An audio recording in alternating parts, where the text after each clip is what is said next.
দেখুন বাজার থেকে যে রুই মাছের ডিম নিয়ে চলে এসেছি। এটা দিয়ে আম দিয়ে আজকে টক বানাবো। আমের টক হবে মাছের ডিমের, ওটা দিয়ে আজকে ভাত খাবো। তো চলুন বন্ধুরা বানাই, আপনারা সঙ্গে থাকবেন।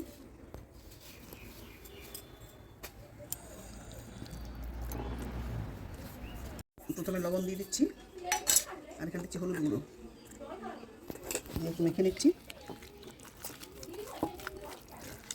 দিয়ে বড়াগুলো বানিয়ে নিন। তো আমটা কেটে নিচ্ছি বন্ধুরা, তারপর রান্নাটা আপনাদের সাথে শেয়ার করছি।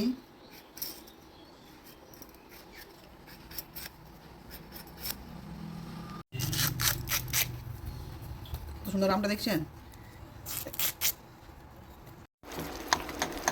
ওই মাছের ডিমের সাথে দিয়েছি সামান্য একটু বেসন, পেঁয়াজ, লবণ আর হলুদ, আর কিন্তু এর মধ্যে কিছুই নেই। এর কড়াইতে তেল দিয়ে দিয়েছি, সরষের তেল গরম করে নিয়েছি। এরপর বড়াগুলো দিয়ে দিচ্ছি। বেসন দেওয়ার একটাই কারণ, যাতে না তেলটা বেশি ঠিক হয়। মাছের ডিমে প্রচুর তেল ছোটায়, ওই জন্যই একটু বেসন দিয়ে দিচ্ছি। এইভাবে বড়ার আকারে আমি পুরোটা ভেজে নিচ্ছি।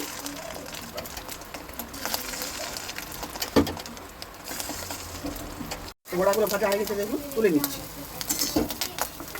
দিয়ে এরপর দিচ্ছি কালো সর্ষে আর শুকনো লঙ্কা ফোড়ন গেছে, দিচ্ছি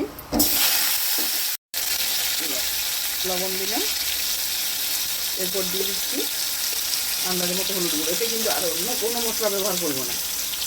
এরপরে জল ঢেলে দেবো, ভেজে দেবো, দিয়ে জল ঢেলে দেবো।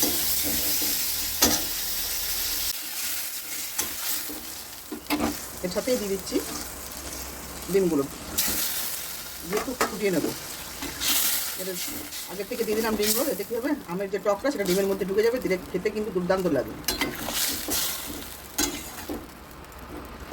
তো বন্ধুরা দেখুন মাছের টকটা হয়ে গেছে। তো আমগুলো দেখুন খুব সুন্দর সেদ্ধ হয়ে গেছে। এরপর নামিয়ে নিচ্ছি। তো আপনাদের দরকার হলে আপনারা একটু চিনি দিয়ে দেবেন। আমার মা খাবে, তো আমার মা চিনি খায় না, ওই জন্য আমি চিনিটা দিলাম না। তো কত সুন্দর হয়েছে দেখুন বন্ধুরা। আর এরপরে গরম ভাতে আর কিছু লাগবে না, এরকম গরম গরম মাছের টক আর ভাত। তো কত সুন্দর, আর আমগুলো দিয়েছেন কি সুন্দর সেদ্ধ হয়ে গেছে। তো চলুন বন্ধুরা খাওয়া দাওয়া করি।